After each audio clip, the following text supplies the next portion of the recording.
नमस्कार, मैं शिवकृपाल मिश्रा और आप देख रहे हैं एटीएन लाइव 24 में बात सियासत की। सियासत की इस कड़ी में हम चलते हैं फिर उसी लोकसभा चुनाव पे, जिसका कि छठा चरण अब 25 तारीख को 14 सीटों पर उत्तर प्रदेश में होगा और उस चुनाव के लिए आज चुनाव प्रचार थम गया।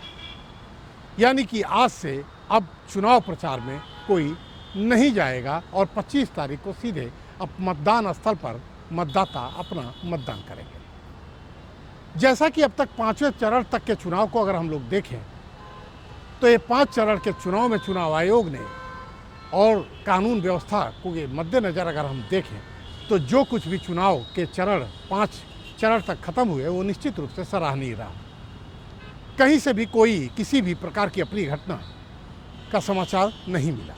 इसका मतलब ये हुआ कि कहीं ना कहीं अब लोग भी जागरूक थे, लोग भी सभ्य हुए और चुनाव आयोग की जो व्यवस्था थी वह भी कारगर रही। लेकिन मतदान प्रतिशत में कोई बढ़ोतरी नहीं हुई, उसमें लोगों की उदासीनता देखी गई, जो कि एक निराशाजनक है इस लोकतंत्र के महापर्व पे। इस लोकतंत्र के महापर्व पे जहां लोगों को उत्साह के साथ मतदान करना चाहिए था, वह उत्साह लोगों में नहीं दिखा। अब इस उत्साह के पीछे के कारण क्या है, अगर हम जाएंगे इसका पोस्टमार्टम करेंगे तो उसके लिए बहुत समय चाहिए।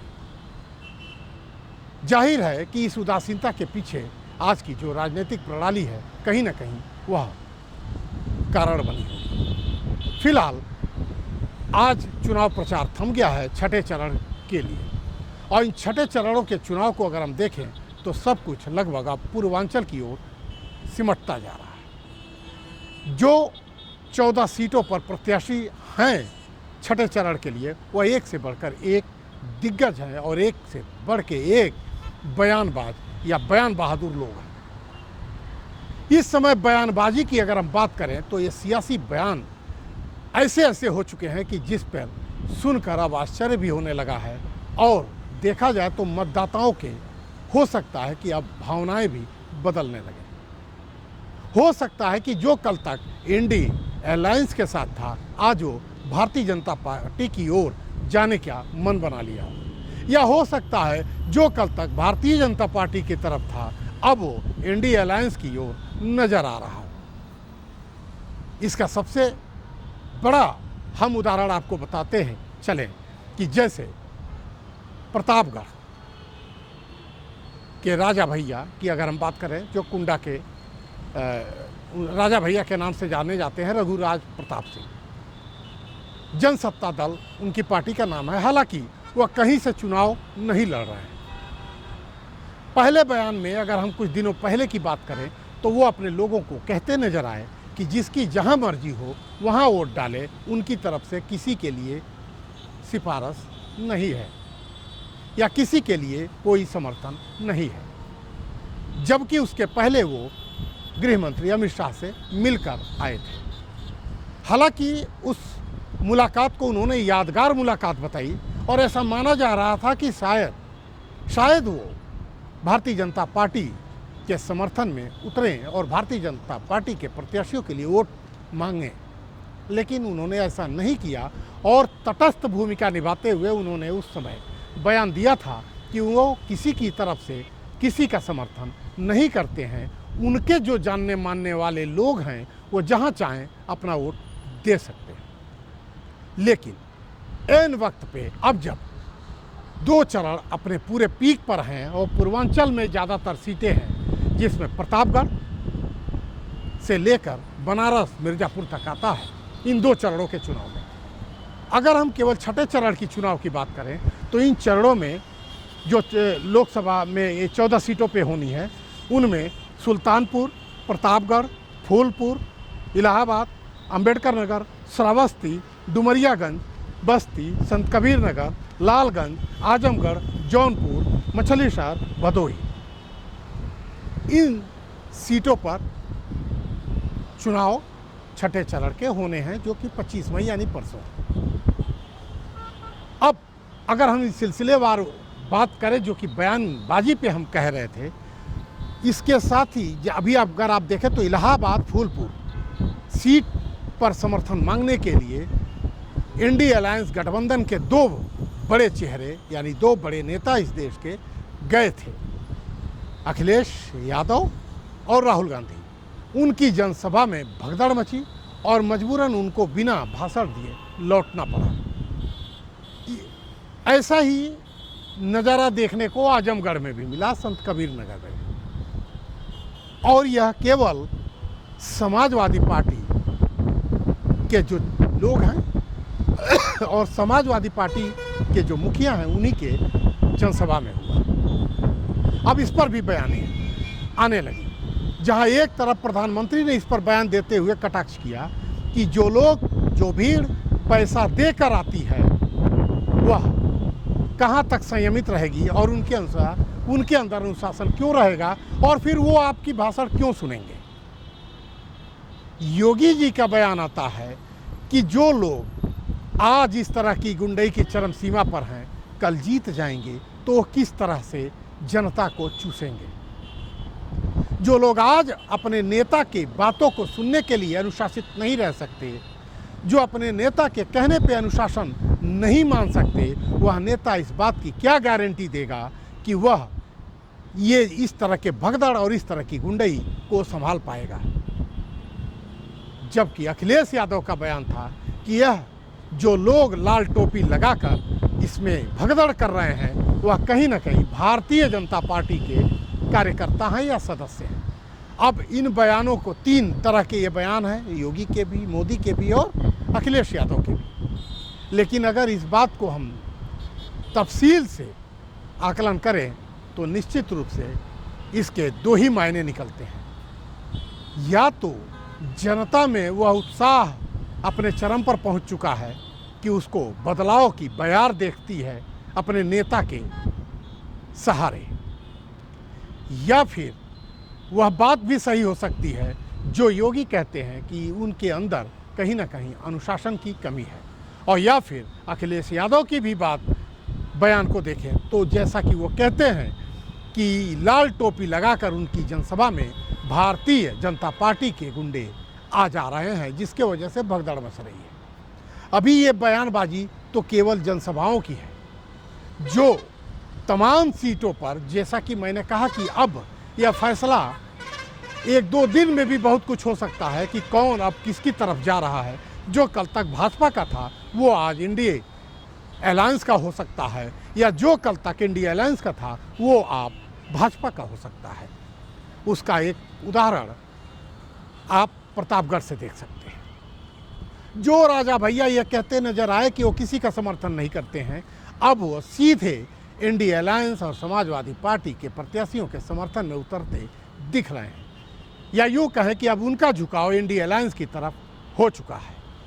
और वह झुकाव भी यूँ ही नहीं हुआ, बल्कि उसमें दो बड़े नेताओं की, भारतीय जनता पार्टी से जुड़े नेताओं के बयानबाजी की वजह से हुआ, जिसमें एक बयान विनोद सोनकर का था और दूसरा बयान अनुप्रिया पटेल का, जिसमें उन्होंने कहा, कटाक्ष करते हुए राजा भैया पर, कि जो अपने आप को तथाकथित राजा बताते हैं, स्वयं घोषित राजा कहते हैं, अब उनका असर जनता में नहीं रहा।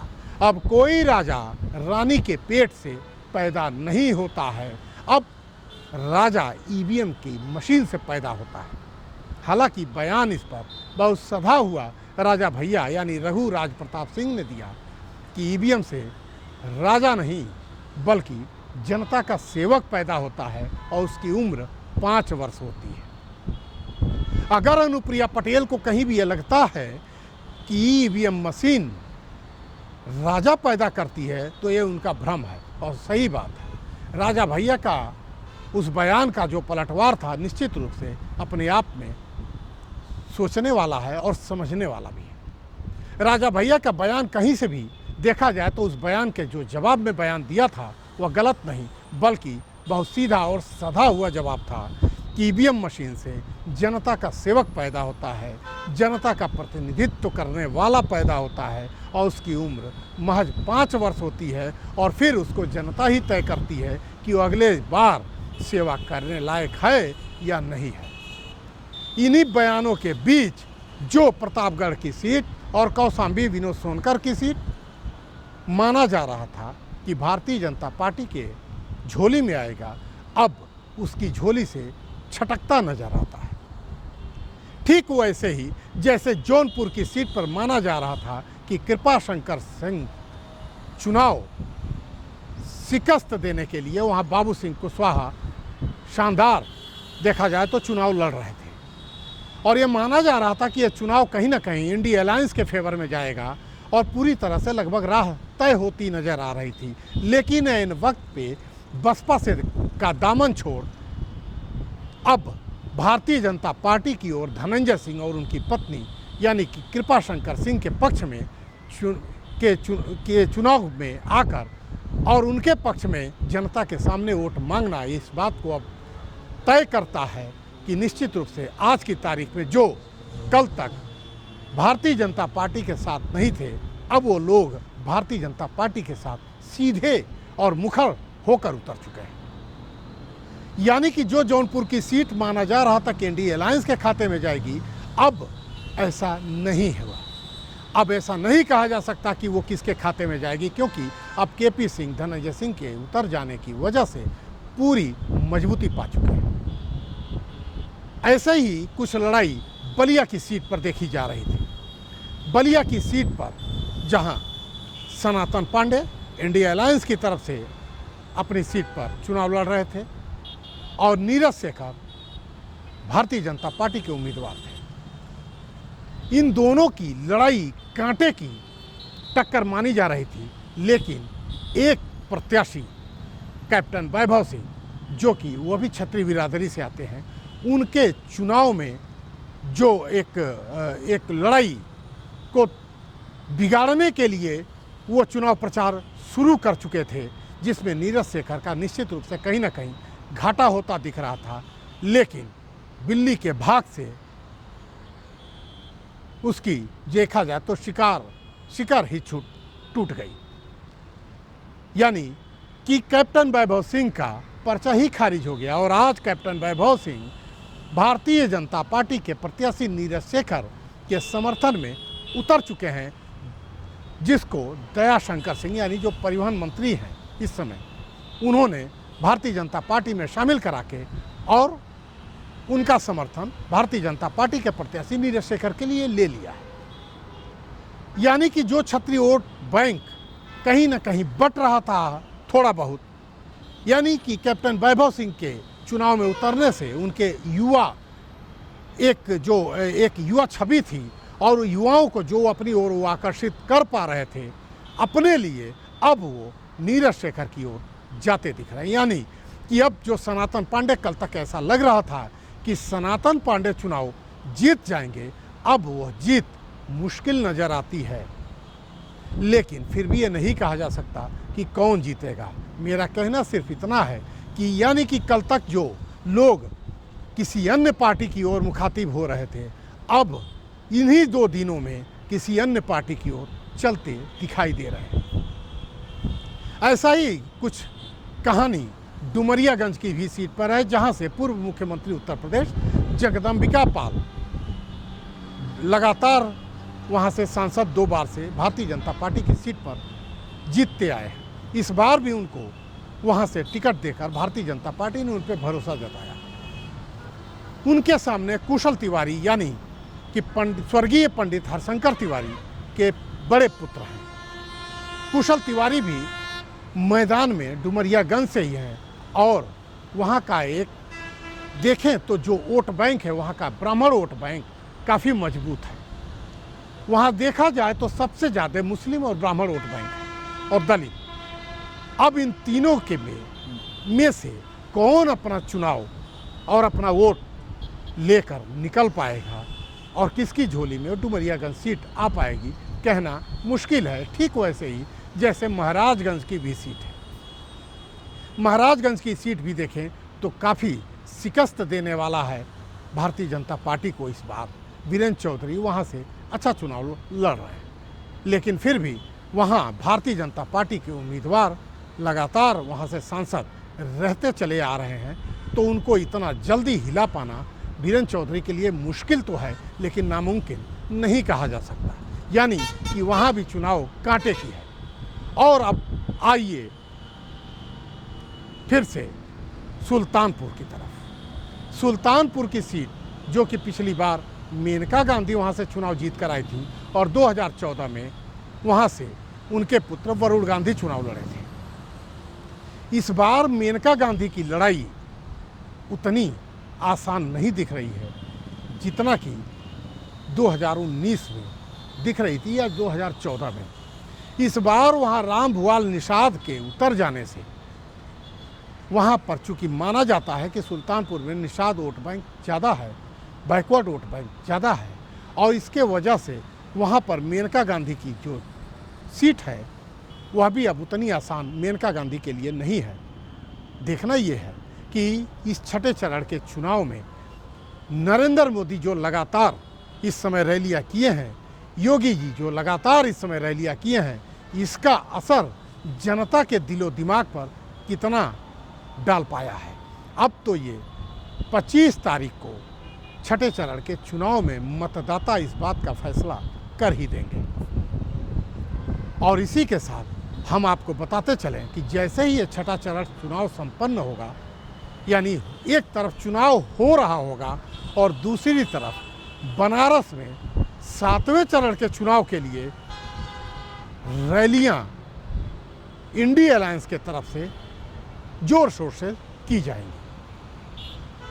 बनारस में अजय राय के लिए राहुल गांधी, अखिलेश यादव, डिम्पल सभी लोग बनारस में अपने अजय राय के लिए चुनाव में वोट मांगते नजर आएंगे। हालांकि वहां से नरेंद्र मोदी चुनाव लड़ रहे हैं और नरेंद्र मोदी को इन सारी रैलियों से जनता पर वो कितना प्रभाव डाल पाएंगे ये कहना बड़ा मुश्किल है।